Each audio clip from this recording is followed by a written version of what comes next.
Dzina la Atate ndi la Mwana ndi la Mzimu Woyera. Amen. Lero ndi pa 10 April lachinayi mu sabata yachisanu ya nyengo ino ya Lenti. Ndikulandireni nonse abale ndi alongo kulikonse kumene mukutimvetsera pa programu yathu ya lero ya Tiyankhuleni Ambuye.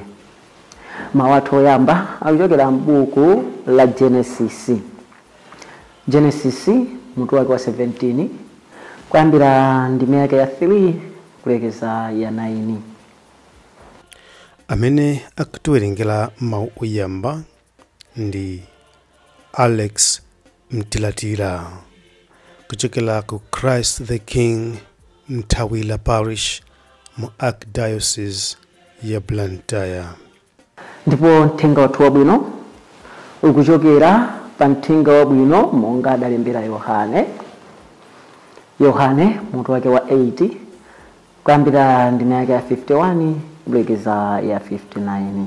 Amene akutiwerengera mawu a mthenga wabwino komanso kutigawira mawu ndi Reverend Father Innocent Mlongoti kuchokera ku St. Anne Ganya Parish mu Diocese ya Dedza.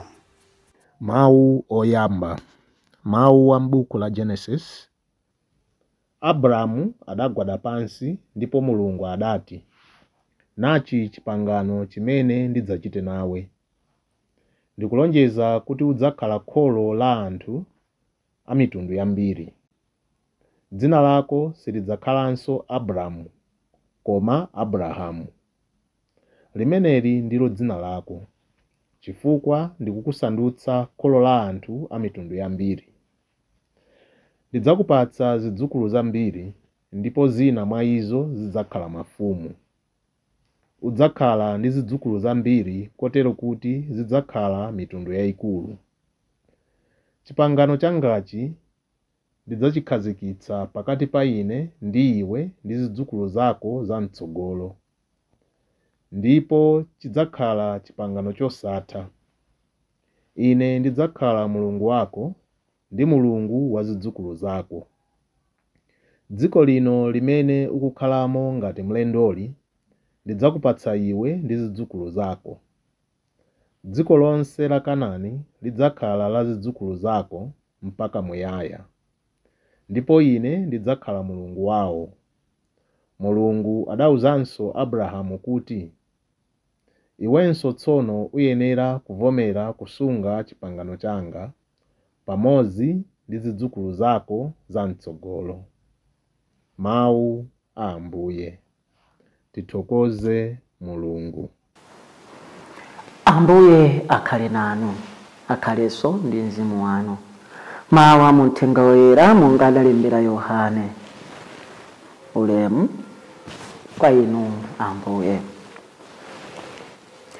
Pa nthawi yomweyo Yesu adati, ndithu ndikunenetsa kuti munthu akamvera mawu anga sadzafa konse. Ayudawo adamuwuza kuti, tsopano tadziwa kuti ndiwe wogwidwa ndi mizimu yoyipa.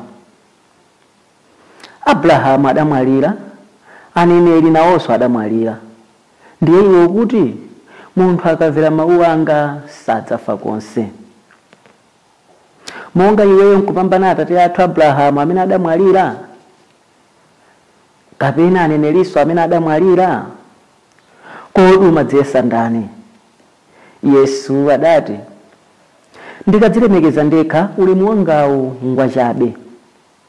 Alipo ondilemekeza, amenewo ndi atate anga omwe inuyo mumati ndi Mulungu wanu. Inu simudawadziwe, koma Ine ndidawadziwa. Mwakuti ndikadati sindiwadziwa, ndikadakhala wonama ngati inuyo. Koma ndimawadziwa ndipo ndimamvera mawu awo. Atate anu Abrahamu adasekera poyembekeza kuti adzaona tsiku la kubwera kwanga. Adalionadi nakondwa. Apo Ayuda adamufunsa kuti, zaka zako sizidakwane ndi makumi asanu omwe. Ndiye nkukhala utaona Abrahamu. Yesu adati, ndithu ndikunenetsa kuti Abrahamu asadabadwe ine ndilipo. Pamenepo Ayuda aja adayamba kutola miyala kuti anlase, koma Yesu adazemba natuluka nyumba ya Mulunguyo. Mthenga wa Ambuye. Ulemu kwa inu Ambuye Yesu Kristu. Habari ndi alongo okondedwa mwa Ambuye. Tikabwera mawu athu oyamba, tikuphunzira kuti Mulungu amakwaniritsa pangano lake mwana ake, ndipo amawapatsa madalitso ake.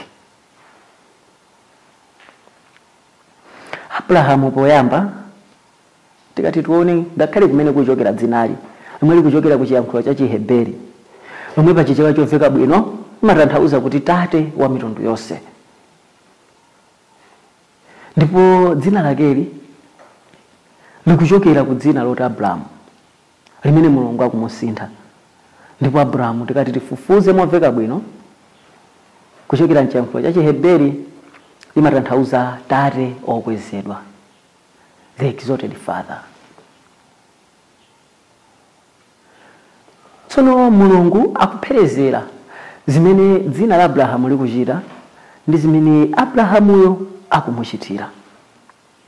Ndipo Mulungu akupherezera pangano lake kwa Abrahamu chifukwa chani? Tikati tionetsetse, Mulungu adamupempha poyamba kuti asiye dziko lake, apite dziko lakutali, sadawilingule adapita. Kenako adamuwuza, ndikupempha upereke mwana wako Isaki, sadawilingule adampereka. Ndipo Mulungu pakuona kukhulupirika kwakeko adamkweza ndikumuwuza kuti udzakhala tate wa mitundu yonse, kapena kuti tate wa mafuko onse, chifukwa kwakhulupirika pa zimene ine ngati Mulungu wako ndakuwuza. Tikati tionetsetse chikhulupiriro cha Abrahamu chodabwitsa kwambiri. Ndi chikhulupiriro chimene ambiri mwa ife mulibe, sichipezeka. Ndipo chikhulupiriro chimenechi ndi chimene chikufunika pa moyo wathu tsiku ndi tsiku.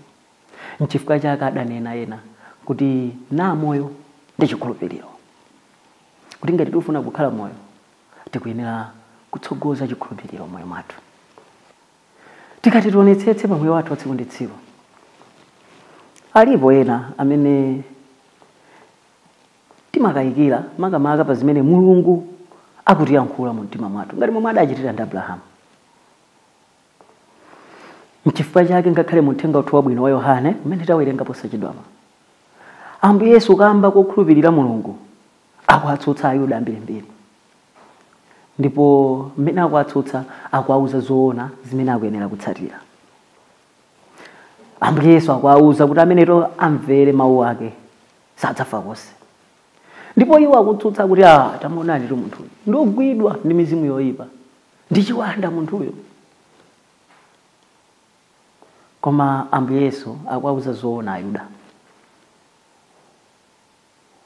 Ndipo pamene akuwauza zoona akulephera kuti amvetse Ayuda. Ndipo mwina pachichewa chomveka bwino likhoza kuti Ayuda analouma mutu, analokanika, akulephera kuti amvetse zimene Ambuye Yesu Khristu akunena, zimene Ambuye Yesu Khristu akuwaphunzitsa. Ndipo chodabwitsa nchakuti Ayuda ngakhala aphunzitsa malamulo, Afarisi onse, azembe, amaona zodabwitsa zimene Ambuye Yesu amachita. Kuchiritsa anthu odwala, kuukitsa ngakhala anthu akufa, kuchiritsa ulumali, ndipo ngakhale kuadyetsa kumene anthu amene anali njala. Koma zonsezo tione kuti akuziwala, akuti ayi munthu uyu ndogwira nziwanda zoyipa, ndipo zoseketsa kwambiri. N'chifukwa chake tikati tionetsetse pa moyo wathu tsiku ndi tsiku, tilipo ambiri amene pena timayiwalira dala zabwino zimene ena adatichitira pa moyo wathu.